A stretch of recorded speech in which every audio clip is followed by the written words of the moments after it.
Now we will see an analysis of the GBP/USD pair. We will analyze this pair on the weekly time frame. Of course, the weekly frame is a frame that is considered for the medium and long-term investor, not the daily speculator. Okay, the price of the GBP/USD pair is currently 1.33. This is the current price. Of course, today is April 26, 2025. The market is off, of course, and we are waiting for it to open next Monday. Okay, if we come to look at the weekly frame of the GBP/USD pair, we will notice that we can draw a price channel in which the pair is moving in this way. Here, guys, is the technical model in which the GBP/USD pair is moving in this way. Okay, what will we notice now?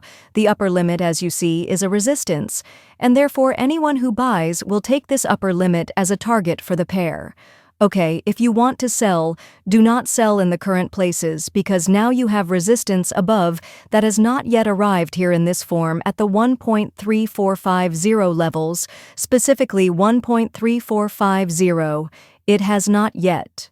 We didn't get this number, and at the same time we still haven't got the upper limit, and therefore the best place to sell is the point or area of the upper limit with the horizontal resistance area, 3450, meaning if we say the upper limit could be in the places here at 1.36, meaning the area between 1.36 and 1.3450. As you can see, sir, this area is a strong resistance area targeted for the GBP/USD pair in case it continues to rise, and at the same time, it is a good selling area for anyone who wants to sell the pair now. Is not the time for you to sell it. Wait until it rises to these areas, so that your stop loss is simple. Well, someone tell me, suppose, sir, I want to buy the pair. Now it is available that I buy it now? No, of course not. Where were you while the pair was rising all this? Why were you late to come by here? At the end of the joy, meaning at the end of the wedding party, you came to attend. Of course, this is a very big mistake. So it is recommended, or better, that you were buying from.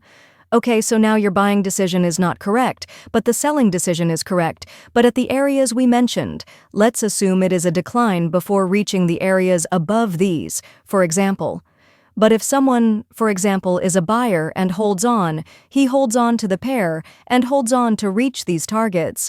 But if someone, for example, still wants to buy, he waits for it to decline a little before he can buy. Well, how long can his decline be? We will measure the previous declines. That is, the last decline of the pair was this entire distance. You are supposed to wait for it to decline this entire distance and go down, and thus the pair reaches the lower limit and you start buying in it. This is correct. Or you can measure other levels of declines. That is, the clear decline before this was this decline. We measure the previous declines to know if we can buy in it. If it declines here, it will be at this level. This is a support level. A strong support level, 1.2833. There is a previous decline here as well. This decline was measuring the last two declines or the last three declines to find support. Here, for example, 1.2366. The third support is the lower limit, which is here, will be approximately at 1.21 in case the pair declines without completing the rise. If it declines, the first good support you can rely on to buy is 28 to 33. The second support is 23 to 66. Sell, wait until it reaches above here so that your risk is a little simple, or you sell if it declines and breaks the first support level. If it declines and breaks it, you start to enter the pair selling and secure yourself with a stop loss above the mentioned support, and so on.